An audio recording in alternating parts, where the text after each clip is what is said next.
Daniel. Bom dia, amigos de todo o Brasil que nos acompanham nessa manhã. É uma alegria, mais uma vez, estar aqui cumprindo uma promessa, né, que foi feita antes da Assembleia, e já marcamos antes mesmo da Assembleia essa data, né, para estarmos aqui prestando, de certa forma, contas, conversando um pouco sobre os resultados da Assembleia. Pois não, Daniel? Muito obrigado, Dom Jeremias. Como a gente sempre inicia, antes de propriamente a gente entrar no tema, e aí, enquanto isso, eu vou pedindo para que você que está aí nos acompanhando, registre no bate-papo o seu nome, a sua pertença, a cidade e o estado de onde você está nos acompanhando. Eu vou pedir a Dom Jeremias também que faça o mesmo. Apresente um pouquinho a sua trajetória em termos de... Hoje é dia de São Francisco Xavier, né, Dom Jeremias? Então, esse santo tão importante para o aspecto missionário, e essa sua missão, Dom Jeremias, como é que foi esse despertar e, ao mesmo tempo, essa chegada, né? Quais foram as suas grandes referências na formação até chegar a esse grande desafio que é hoje ser o pastor, o arcebispo de Londrina? Conta para nós aí, e depois a gente vai propriamente para o tema da Assembleia, para que, enquanto isso, a gente possa, então, criar essa oportunidade de a gente conhecer mais quem são esses homens da igreja que estão aí hoje na liderança do episcopado brasileiro. Diga lá, Dom Jeremias, por favor. Ok, muito obrigado, Daniel. Bem, eu sou Dom Jeremias Steinmetz, sou nascido em 26 de fevereiro de 1965, aqui no estado do Paraná, no então município de Chopinzinho e hoje município de Sulina. Diga-se de passagem, tem em torno de 4.000 habitantes. Município de pequenos agricultores, na grande maioria pequenos agricultores, produtores de soja, milho, mas também uma grande fonte de renda daquela população é justamente a produção de leite, queijo, né, essas coisas todas da pequena agricultura. Mas sou filho de uma família de origem alemã, e essa família, ela se instalou, vindo da Alemanha, no Rio Grande do Sul, mais ou menos em 1840, 45, por aí. Então já faz, daqui um pouco, 200 anos, né, que se instalaram na região de Caxias do Sul, e depois migraram pelo Rio Grande do Sul, pelo menos uma vez, e a segunda migração já foi exatamente para Santa Catarina, aqui para o Paraná, para o oeste do Paraná, sudoeste do Paraná. Dali depois, já nos anos 70, final dos anos 70, alguns migraram para o Paraguai, outros já aventuraram no Mato Grosso, né, especialmente aí na região de Sorriso, Sinop. E depois ainda também um avanço foi para o lado de Goiás, né? Aí Mineiros, Rio Verde, né? E hoje eu posso dizer que a minha família, ela está espalhada por todo o oeste brasileiro, né? Até no Acre, inclusive, né? Então, bom, sendo da agricultura, né, a gente conviveu sempre muito com a questão da terra, né? A questão da terra sempre foi um problema. Até hoje, o Paraná tem milhares de propriedades que não têm escritura. E alguém que não tem escritura da terra não tem acesso a políticas públicas, não tem acesso a financiamentos bancários, não tem absolutamente nada. Então vai tudo meio no peito e na raça, entendeu? Essa questão da terra sempre me chamou a atenção. E outras coisas, a questão da educação, né, os nossos, né, aí em grande parte ainda do sudoeste paranaense, oeste de Santa Catarina, tem que se deslocar ou para Curitiba ou para Florianópolis, né, para cursar, por exemplo, aí uma universidade federal, por exemplo, né? Hoje isso tudo já melhorou, mas isso era um peso, né, para as famílias, para poder deslocar os seus filhos para cidades grandes.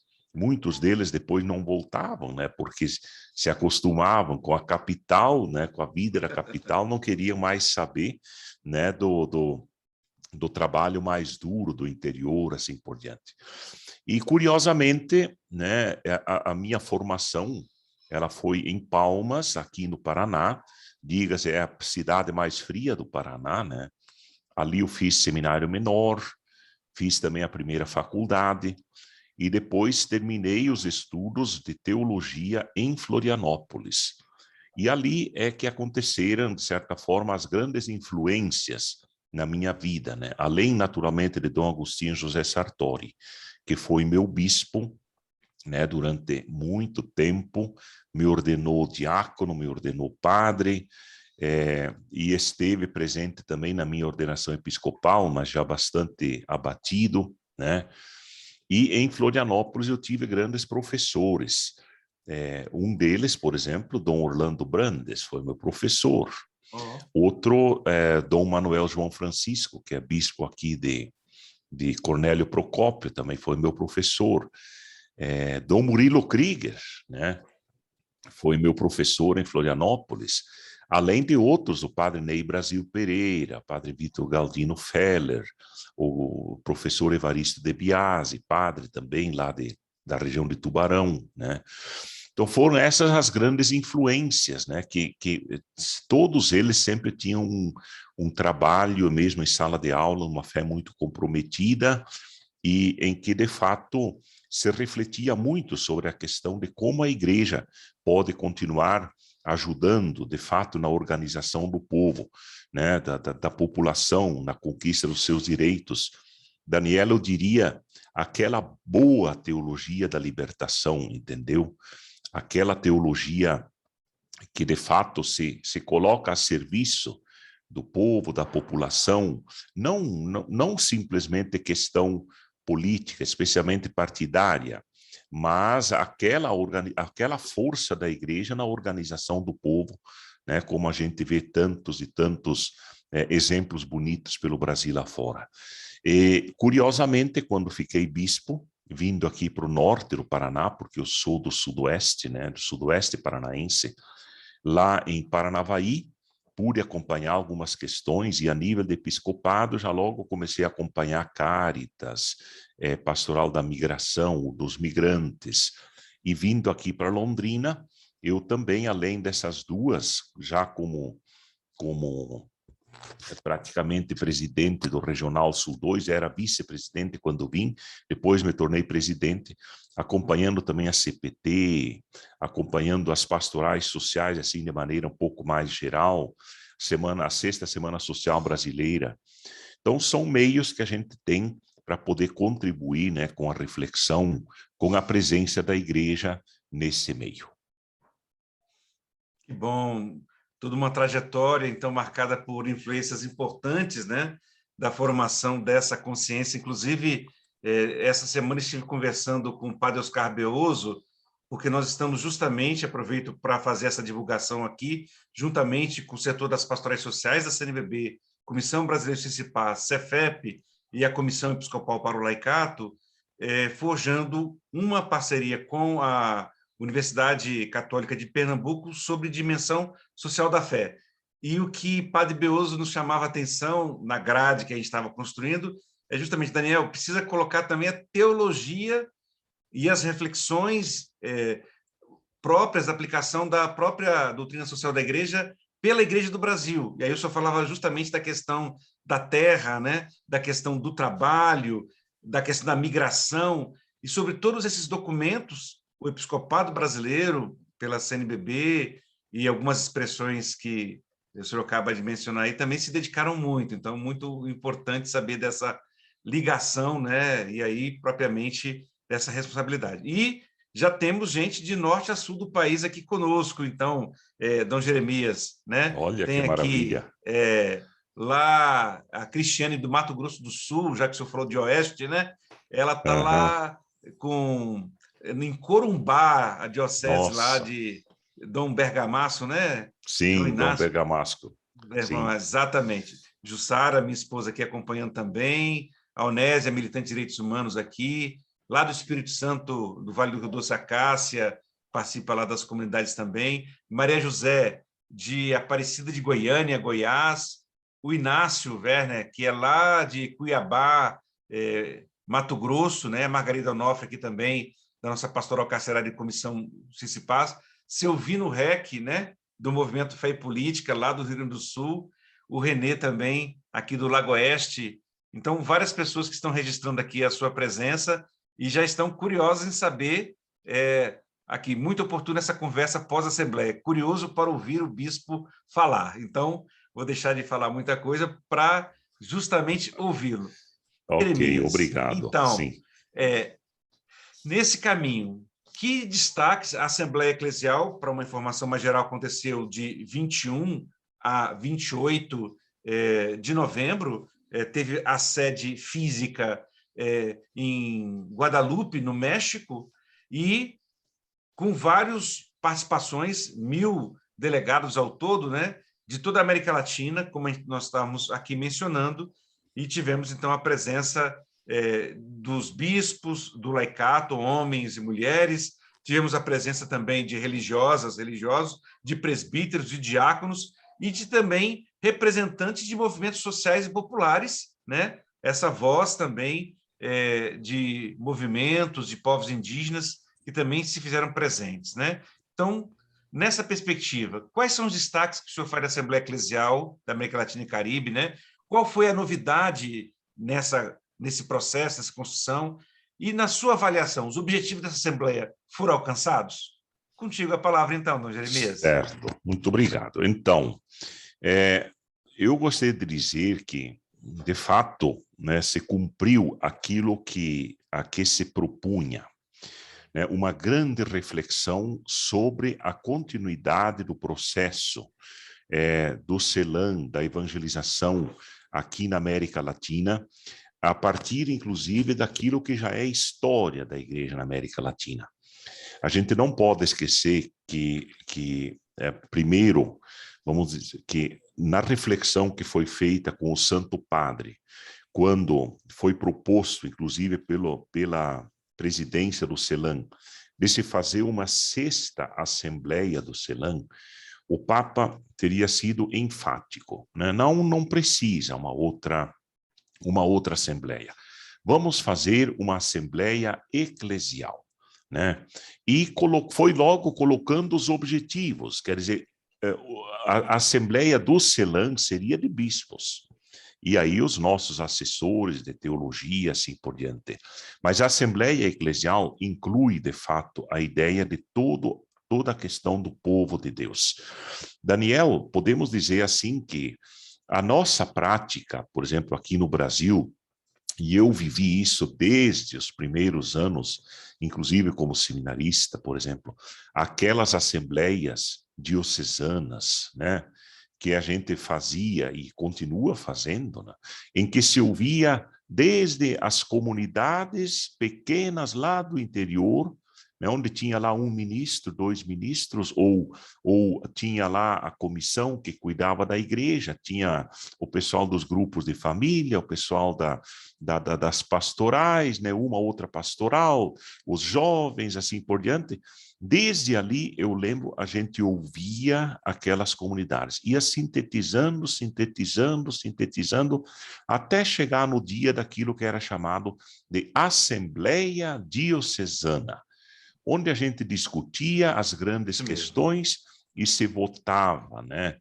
A gente fazia uma verdadeira votação. Por onde vamos caminhar? Tal problema, tal proposta, como vamos responder a esse desafio, aquele desafio? Eu tenho, para mim, um verdadeiro exemplo, né, de assembleia diocesana, no caso arquidiocesana, que nós fizemos aqui em Londrina, né, depois de 3 grandes processos que vivemos aqui. O primeiro processo foi o 16º Plano Arquidiocesano de Pastoral, o Intereclesial de SEBS de 2018 e as Santas Missões Populares. Daniel pensa no cabedal de coisas que brotaram de uma verdadeira pesquisa nesse sentido. Pois, agora, eu vivi isso a nível de diocese, de arquidiocese, e a gente viveu isso agora a nível de América Latina, né? Foram feitas as pesquisas, levantamentos, né? Bons teólogos que depois leram todo aquele material que era de 200, se não me engano, 230 páginas, né? Em Muita que coisa. a gente era provocado a identificar as dores, identificar as alegrias, as esperanças, né? As linhas de pensamento que estavam perpassando todo aquele pensamento, né? Pois olha, esse foi um trabalho rico. Eu acompanhei, de fato, em nome da CNBB, tu sabes, todo esse processo, e agora também, a gente olhando assim para as respostas que vieram, né, também tudo foi muito interessante.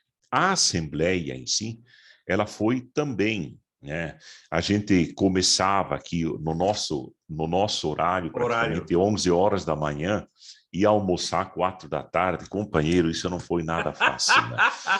Ficamos de Agora, cabeça para baixo. exatamente. E depois à noite, né, começava às 19h30, 19 horas e até 10, 10h30 às vezes, né? E eu ainda era secretário, né?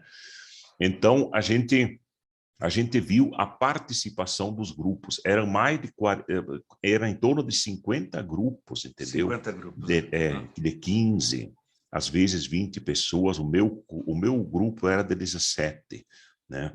Em que a gente, com gente, por exemplo, nós tínhamos pessoas do México, do Canadá, dos Estados Unidos, da Argentina, do Uruguai, do Chile, né? Aqui do Brasil estávamos em 3 naquele grupo, mas do Paraguai, do Peru, olha, uma riqueza, uma riqueza. E a gente foi vendo como os temas iam tomando conta. As discussões, às vezes, acaloradas, por exemplo, eu me lembro das discussões ao redor da grande questão que surgiu muito, né, na pesquisa, que foi a questão da educação, a questão da família, a questão dos abusos sexuais, né? Nossa, foi muito discutido mesmo. Então, a questão do laicato dos ministérios, né? As mulheres, a questão da violência das mulheres, foram temas muito candentes, e a gente viu como isso, de fato, brotou da América como um todo.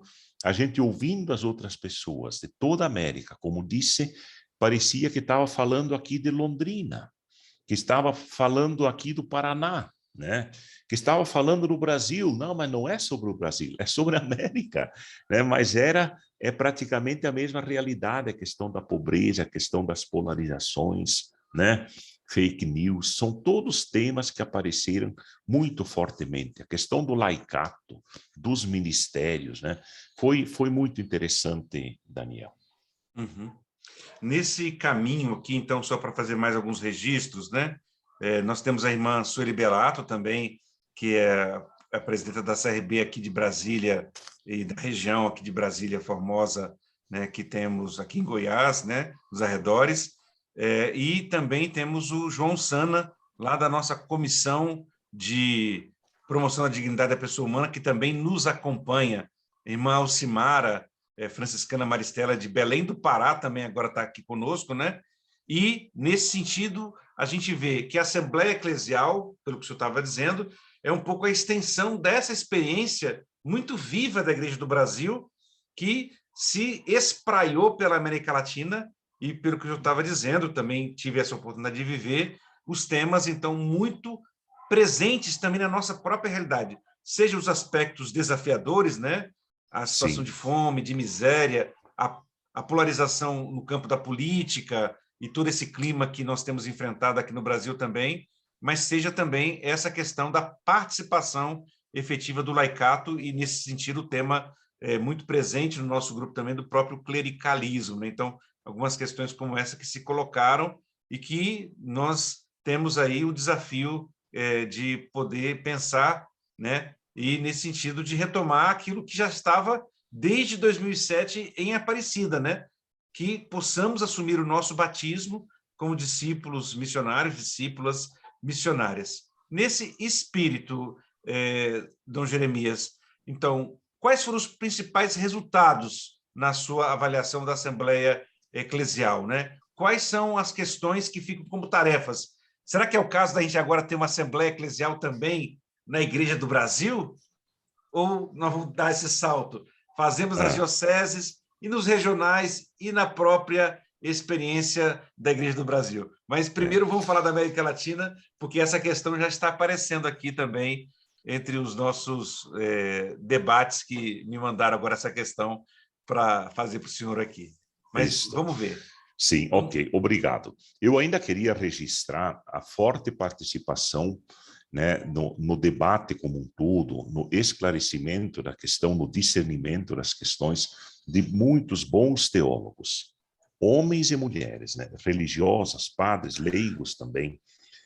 Por exemplo, eu me lembro de algumas intervenções. Por exemplo, o nosso padre Brighenti, por exemplo, fez uma intervenção brilhante. A irmã Maria Inês fez uma intervenção brilhantíssima, né? Eu me lembro, por exemplo, de um padre da Consolata, missionário da Consolata. Ele é africano, mas ele trabalha em Honduras. Ele, por exemplo, falou sobre a questão da negritude, né? Do afro na América. Falando das raízes culturais, né? tanto africanas quanto dos próprios indígenas, e levantou também a questão dos europeus, né? Vamos dizer, que vieram para cá e que hoje são parte da cultura latino-americana, e uma parte que não se pode desprezar, entendeu? Agora, com relação à negritude, esse padre fez uma reflexão de primeira, né? E ele perguntava assim, o que, por exemplo, para o Brasil, ele citava, nós temos 52% de pessoas, né, da nossa população que descende praticamente, tem alguma coisa afrodescendente, né? Ele perguntava o que esses números significam para a igreja no Brasil, sabendo que esses são a base da reflexão na América Latina, é a cultura latino-americana. Como que uma reflexão dessas vai agora estar presente na reflexão dos nossos teólogos, né? nas nossas escolas de teologia, nas escolas de filosofia, que tem muita coisa que pode contribuir e muito no trabalho de evangelização do Brasil. Depois uma outra teóloga, lembro bem, Emilce Cuda, uma coisa assim, é argentina, né? Gente, o que é isso? Em 4 minutos, essa mulher fez uma reflexão sobre a sinodalidade, né? E ela dizia assim que até a própria palavra sinodalidade, ela dizia, é difícil. Mas na boca do Papa Francisco, ela olha a expressão, parece um tango, ela falou, né? Parece um tango, porque sinodalidade é caminhar juntos, né? Todos fazendo as mesmas experiências de fé, assim por diante, discutindo, mas ao mesmo tempo em que tem diferenças, mas é o caminhar Intenções, juntos, né? Intenções, nossa, uma maravilha. Então, isso eu quero destacar, a forte participação de religiosas, a fortíssima participação de padres, teólogos e a fortíssima participação de leigos e leigas que nos ajudaram muito na reflexão dessa primeira assembleia, né? Agora, veja, os leigos estiveram no centro das discussões, né? Promover a participação de leigos em espaços de transformação cultural, política, social e eclesial, né? Foi uma das grandes observações da Assembleia. E, de fato, né, nós precisamos crescer nesse ponto. E junte-se a isso, né, uma das questões aqui, por exemplo, fala sobre a participação dos jovens, mas outro fala ainda mais profundamente sobre impulsionar a participação ativa das mulheres nos ministérios, nas instâncias de governo, de discernimento e decisão eclesial, né? Puxa, uma chamada e tanto. Incrementar a formação na sinodalidade para erradicar o clericalismo. né? Você citou antes a questão do clericalismo, essa questão esteve no centro também, né, das reflexões, especialmente nos grupos. Por quê? Porque juntava aí várias coisas. O clericalismo não é uma simples questão de autoridade, mas é uma questão que, de fato, possibilita muitos pecados, vamos dizer bem entre aspas, né? Dentro da igreja, fora da igreja, o modo de pensar hoje, por exemplo, a questão do ministério presbiteral levaria muito a essa questão do clericalismo. Também porque nós temos, claro, clericalista, e nós temos, por outro lado, leigos clericalistas. É uma cultura, né, Dom É uma Jeremias? cultura. Diga-se de passagem, Daniel, veja, por exemplo, nós temos muitas novas comunidades de vida, de aliança, assim por diante. Gente, nós vemos ali coordenadores de comunidades desse tipo, verdadeiros clericalistas, que têm um mando, que têm um poder de coação, de coerção em cima das pessoas, né, que estão nesse agrupamento, que a gente chega a assustar, né? Então a gente vê que é de fato uma cultura que precisa ser combatida, mas aí foi muito levantada a questão da formação dos novos padres, foi levantada muito a formação dos novos leigos nas pastorais, nos movimentos, nessas novas comunidades, que também é preciso pensar sinodalmente para que nós possamos ter uma verdadeira transformação. Outra coisa extremamente interessante o número 7, por exemplo, fala de escutar o clamor dos pobres, excluídos e descartados. Bem assim, né? Ficou definido, né, como uma diretiva. Aqui está retomando a Aparecida de maneira fortíssima, né? Porque você lembra lá todo aquele número dos novos pobres na América Latina, dos rostos de pobres, estão aqui, estão praticamente Estava num resumidos documento em de 3. Aparecida, né? E que se repetem aqui, né? Exatamente. Então, dos pobres, excluídos e descartados. Chama atenção para o termo descartado, gente. Isso é um verdadeiro pecado, né? Quando se fala de pessoas na América Latina, e nós estamos aqui refletindo pessoas não apenas excluídas, mas descartadas. É como você toma lá uma Coca-Cola, uma latinha, e descarta a latinha, né? Você pega um salgadinho, descarta o plástico, por exemplo, descarta a embalagem. Assim, utiliza a pessoa e descarta a pessoa. Meu Deus do céu.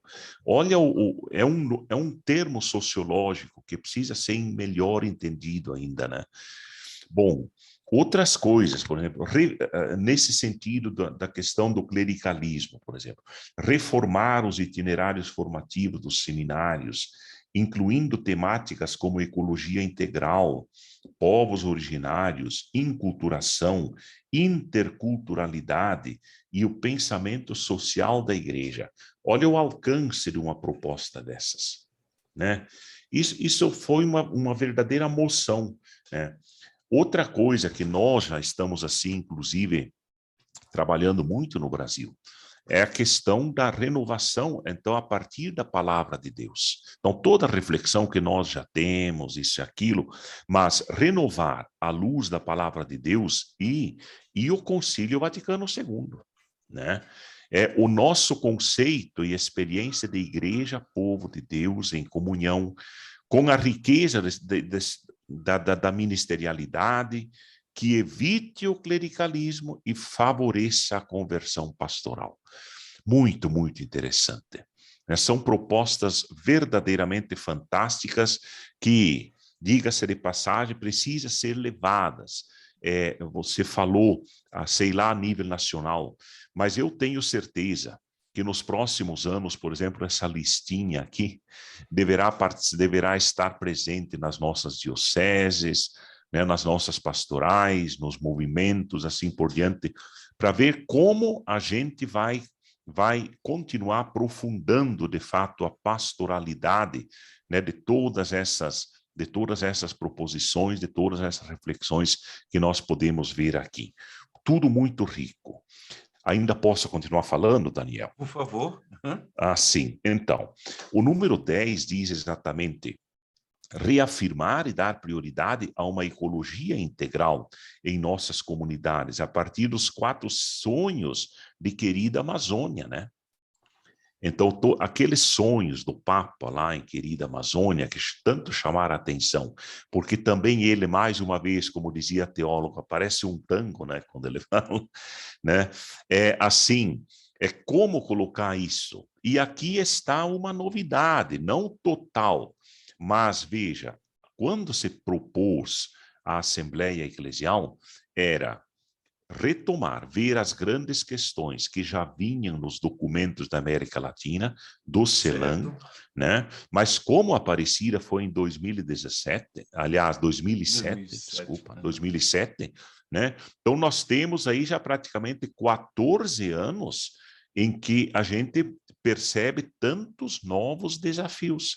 E aqui está exatamente um novo desafio da última década, por exemplo, dos últimos 15 anos, que está, veja, só pensando, por exemplo, na Laudato Si, que é chamada de Evangelho Verde, né?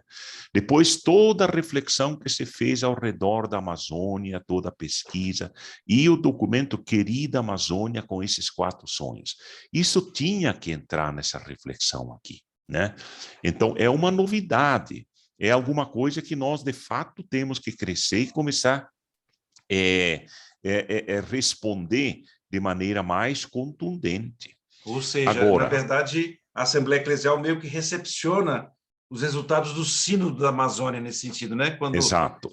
numa das 12, né, que eu participei do processo todo de selecionar entre as 41 proposições de desafios, né? E se Sim. essas permaneceram, e Sim, justamente sim. mencionando os 4 sonhos, quer dizer, é como se tudo isso agora pudesse ser pensado para toda a igreja da América Latina e Caribe, né? Exatamente. Esses sonhos foi uma das reflexões do Brighenti, aliás, foi a reflexão.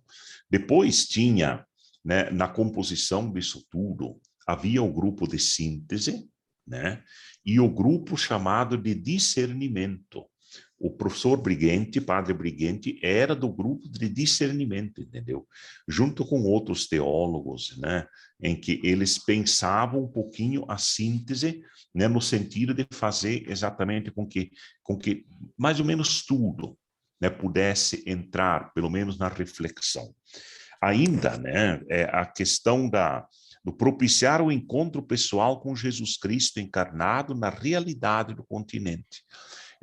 Aqui chama-se basicamente, né, de uma reflexão sobre as bases da fé, né? Alguns, muitas vezes, querem acusar a igreja na América Latina de não querer falar sobre Jesus Cristo, sobre essa base, né, da nossa fé, sobre o mistério mesmo de Jesus Cristo. E o Papa Francisco mesmo, e também Bento, né, quantas vezes eles falavam dessa questão de que hoje nós não podemos mais supor o conhecimento de nosso Senhor, né? O conhecimento de Jesus, a experiência, isso não pode ser suposto. Portanto, também entrou aqui, né, no sentido assim de que é uma coisa na qual nós sempre temos que estar voltando. O trabalho pastoral precisa sempre encontrar sua base no encontro pessoal com Jesus Cristo, encarnado aqui na nossa história, né? Aqui na nossa cultura. E, sem dúvida nenhuma, a questão, até já falei um pouquinho, mas acompanhar os povos originários, afrodescendentes, e a defesa da vida, a terra e as culturas. Então, tudo muito amplo, né, que porém sempre continua indicando questões, né, extremamente importantes para a nossa América, e dizemos América, mas podemos falar de maneira concreta do nosso Brasil.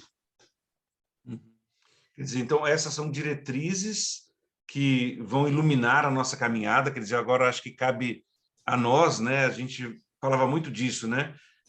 A convivência, pelo menos nós tivemos 4 momentos de convivência na nossa comunidade de discernimento, que foram cada um desses 50 grupos. Até hoje, a gente diuturnamente está interagindo, por exemplo, no grupo, meu grupo foi o número 7, né? E a gente teve também essa diversidade de pessoas, e que agora fica o desafio para cada um de nós, para cada uma, ver, porque isso vai até 2033, quer dizer, são diretrizes para a igreja da América Latina e também para cada um e cada uma de nós, né? E aí vem a questão, né? Esses são alguns dos resultados, mas, como foi dito, tem muita riqueza, né? E quando é que vai sair esse resultado, vamos dizer assim, oficial da Assembleia, né? Quem vai colocar em prática o que foi decidido, né? O que se pode aprender com essa Assembleia, como contribuição também para o Sínodo, né? Nós estamos em pleno processo para o Sínodo, foi ampliado o prazo de março para agosto, né? Para as dioceses enviarem as suas contribuições, né? Então, um pouquinho da gente pensar isso, que o Papa está chamando essa sinodalidade, né, para 2023 em Roma, né? Então, esse é o desafio, né? Depois eu quero perguntar depois coisas, como é que o senhor vai fazer para valorizar as mulheres aí em Londrina também, mas isso fica para o final, para o senhor. Bom, assim... Primeiros resultados oficiais, isso, por favor. Então, esses resultados oficiais é o que foi dito praticamente no final da Assembleia. Eles continuam em estudo. Eles continuam em estudo. Não se sabe, não foi dito direito também se vai ser feito algum documento, não sei se isso vai ser dito, isso vai ser entregue para o Santo Padre, se vai ser feito algum documento nesse sentido, alguma coisa. O fato é que foi dito, olha, espalhem essa reflexão pela América, né? E é o que nós estamos tentando fazer. Veja, por exemplo, hoje aqui com vocês é um órgão extremamente importante, mas, por exemplo, dia 14, aliás, dia 13, eu estarei em Curitiba, nós já vamos fazer também uma reflexão sobre aqui, com as pessoas aqui do Paraná que participaram. Então tem aí Dom Severino Clase, Dom Peruso de Curitiba, Dom Hamilton de Guarapuava, Dom Mário Spack aqui de Paranavaí, né? Acho que o Dom Sérgio de Deus lá de Foz do Iguaçu, e junto também com alguns leigos que participamos aqui, padres, e a gente já vai fazer uma reflexão, porque para o dia 14 de manhã, Daniel, está marcada uma reunião nacional. Eu acho que você deve estar convidado, inclusive, né? Em que a gente também vai partilhar nossas experiências, nossas expectativas e um pouquinho uma síntese daquilo que a gente viveu, para depois também, dali, nós já vamos também sugerir alguma coisa, como isso pode ser colocado agora a nível nacional. Essa é uma das perguntas que, inclusive, Dom Joel já escreveu para a gente no nosso grupo, né, no grupo que temos aí, dos participantes brasileiros na Assembleia. Então, a coisa devagar vai pegando por aí, né? Então é como aquele remédio bom, né? Que a gente tem que tomar e esperar que ele de fato entre no organismo, né? Para que possa produzir o seu efeito. Bom, a questão da sinodalidade, diga-se de passagem, a Assembleia Eclesial foi uma grande contribuição, e eu tenho impressão que todo esse material, ele deverá ser, de fato, enviado, né, para o sínodo, para a comissão do sínodo, né, as sínteses que produzimos, isso deverá ser, provavelmente, enviado para a Secretaria do Sínodo, para fazer aquilo que precisa ser feito nos instrumentos de trabalho lá para o sínodo. Né? Eu tenho assim comigo, por isso foi dito várias vezes, inclusive durante a Assembleia, que estamos em tempo de sinodalidade, que essa contribuição, a nossa contribuição enquanto América, também está sendo levada nesse sentido. Bom, eu estou muito feliz, de fato, com toda a participação que aconteceu, o trabalho nos grupos, né? Inclusive, vamos dizer assim, era sempre muito eclético, digamos. Nós estávamos em 2 bispos, 3 bispos, eu, um mexicano e um venezuelano, né? O venezuelano, imagina os depoimentos dele, né? Como estavam, né? Depois também uma senhora do Chile, né? Que tratou muito e muitas vezes, como que exigia posicionamento a respeito dessa questão aí dos abusos, né, desse respeito como um todo pela dignidade da pessoa humana. Havia argentinos, havia, no caso, aí, mexicanos também, né, além do bispo. 2, 3 pessoas colombianas que porém moravam nos Estados Unidos, moram nos Estados Unidos, então estão em trabalhos pastorais com latinos lá nos Estados Unidos.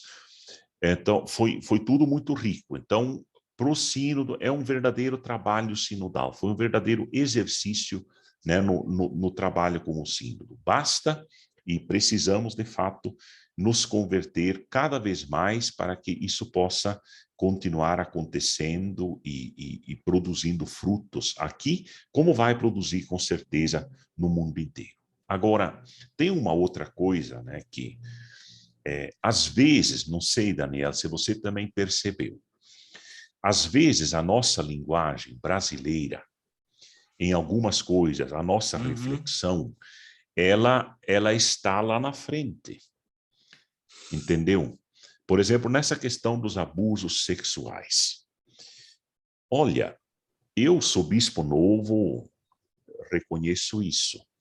Mas, olha, a questão é muito séria. E eu procuro agir com a maior seriedade possível em qualquer coisa que aconteça, por exemplo, entre pessoas onde eu sou responsável. E procuro fazer de tudo para que se esclareça, para dar assistência, essas coisas todas. Eu ouvia, e várias pessoas do grupo falavam, por exemplo, que em outros países não está assim, que continua uma verdadeira resistência na questão de investigação, na questão de prestação de assistência, essas coisas todas. Eu não sei se eu peco, né? Acho que não, Mas há né? muita diferença ainda na concepção. Na América, vamos dizer, quando você pensa de norte a sul, né? Quando você pensa em outros países, não sei se te pareceu isso também, mas a mim me pareceu. Essa abertura para que nós possamos enfrentar as situações que acontecem também, né? A Igreja do Brasil tem uma tradição de profecia no ambiente social e também precisa cuidar, então, desses espaços onde se ocorrem violações de direitos humanos também, com todo o zelo pela vida, pela dignidade da pessoa humana, tomar as providências necessárias sem fazer escândalos e escarcéus, mas Mas ter proatividade, porque, de fato, isso é algo que atinge o coração, a essência do evangelho, que é servir a vida humana, né? A promoção da vida plena, como todos dizem, né? Dom é, Jeremias, o processo da Assembleia, então, fez com que nós nos encontrássemos um pouco, até mesmo com essas diferenças na Igreja da América Latina. Um desafio que eu vi no grupo, por mais que nós tentássemos o portunhol, de fato, era a gente às vezes consegue compreender muito melhor o espanhol do que eles o português, né? Então sim, toda sim. esse exercício foi muito exigente para todos nós, né? As traduções lá que ocorreram durante a Assembleia, meu Deus, quantos desafios!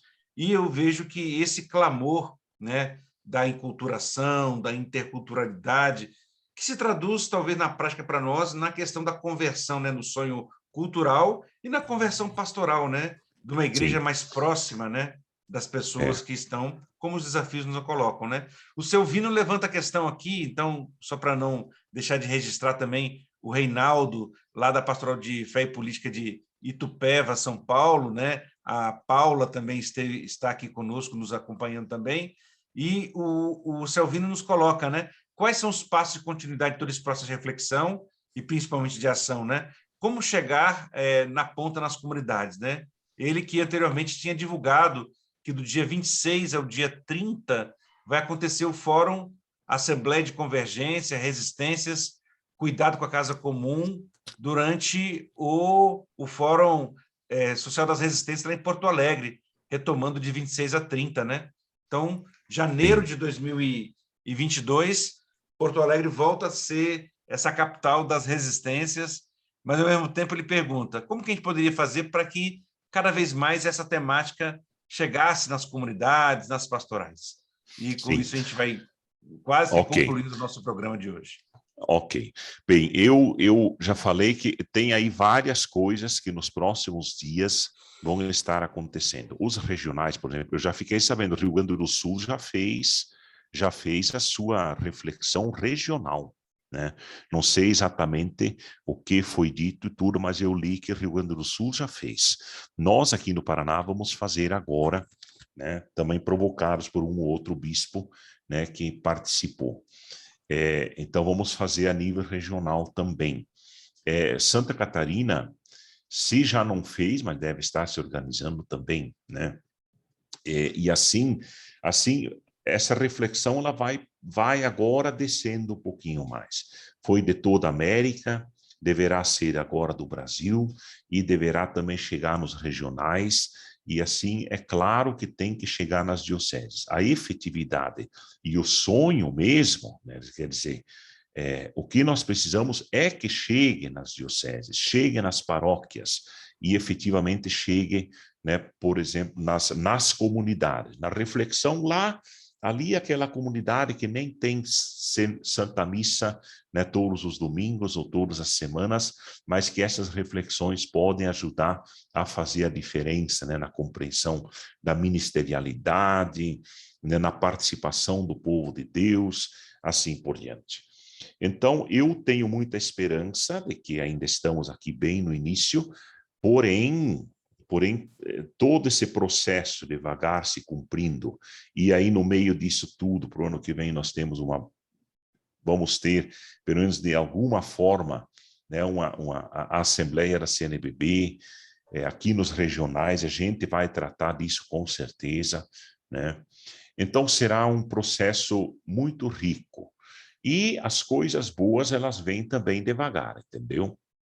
Eu tenho muito sonho com relação a algumas temáticas, a questão das mulheres, como já foi levantado, a questão do clericalismo, a questão da valorização dos jovens, né, que foi muito citada, Christus Vivit, né, a questão do laicato como um todo, né? A formação, né, dos presbíteros é uma grande área de atuação diretamente nas dioceses, que precisa acontecer, né?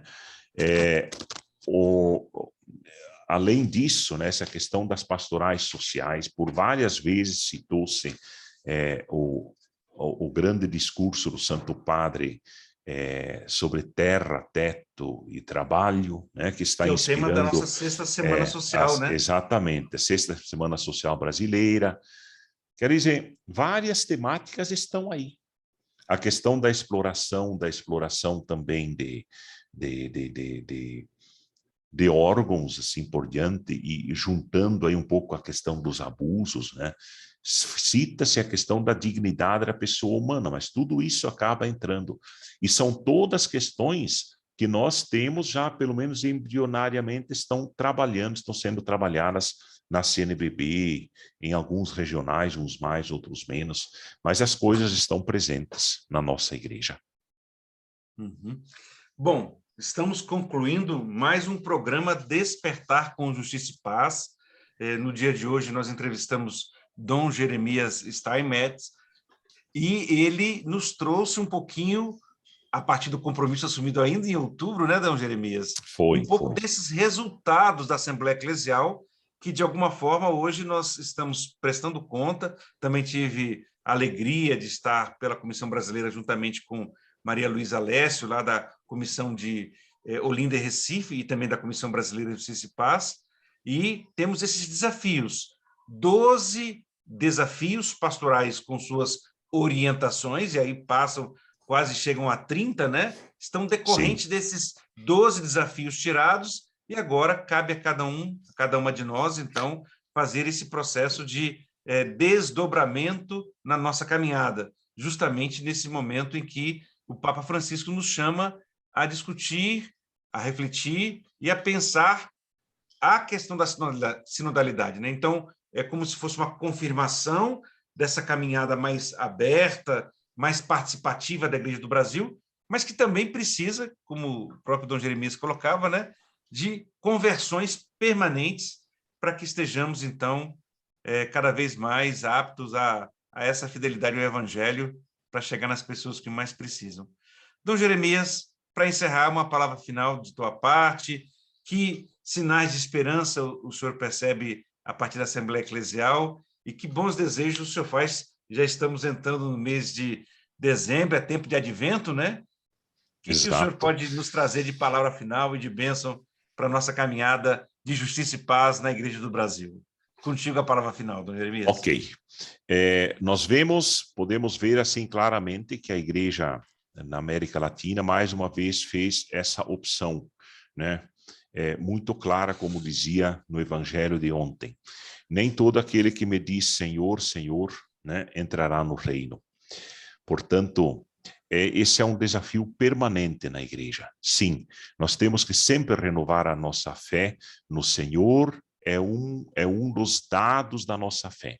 É um dado de autenticidade da fé, renovarmos sempre esse desejo de estarmos com o Mestre, caminharmos com o Mestre.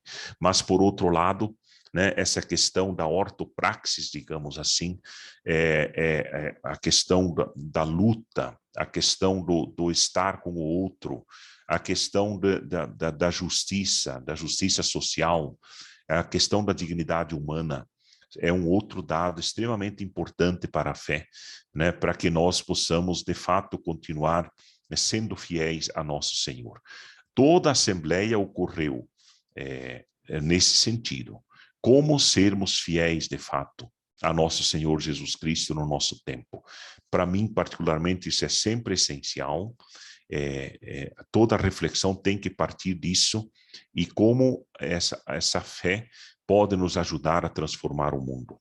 E no tempo de Advento, né, já estamos aí, já começando as celebrações, né, final de ano, né, os grupos voltando, podendo se reunir para festejar, para se alegrar, para viver, de fato, né, todo esse processo de alegria, de paz, de vivência da fé que pode acontecer, né, nesses congraçamentos de final de ano. É isso exatamente que eu quero desejar a todos vocês, agradecendo, Daniel, a possibilidade mais uma vez de estar aqui, poder explicar um pouquinho. Seria muito rico também, com certeza, se pudéssemos abrir um diálogo ainda mais profundo, né, para que a gente possa, de fato, conseguir ler tudo aquilo que essa Assembleia indicou. A todos, então, um feliz e santo Natal, que o menino Jesus, né, que nos traz toda a espiritualidade do mistério encarnado, né, que de fato possa estar no coração de cada um. Deus abençoe. Amém. Muito obrigado, Dom Jeremias. E o agradecimento de muitos e muitas aqui no nosso bate-papo por essa possibilidade de reflexão e esclarecimento sobre a Assembleia Eclesial da América Latina e Caribe, né? Esperançar, lembram aqui, esperamos que o tempo de advento nos ajude nesse esperançar para os desafios que a Assembleia nos trouxe. Valeu, muito boas reflexões. Bendigamos ao Senhor, né? E todo o agradecimento também de aqueles que estão diretamente agradecendo a sua pessoa e a minha pessoa aqui, viu, Dom Jeremias? Então, nosso abraço também. Um abraço de norte a sul. Para o ano que vem, teremos outras agendas, viu? Ok, obrigado, sempre às ordens. E a todos aqueles que vão ainda assistir e acompanhar conosco o programa. Bom dia, coragem. Bom dia, muito obrigado. Até.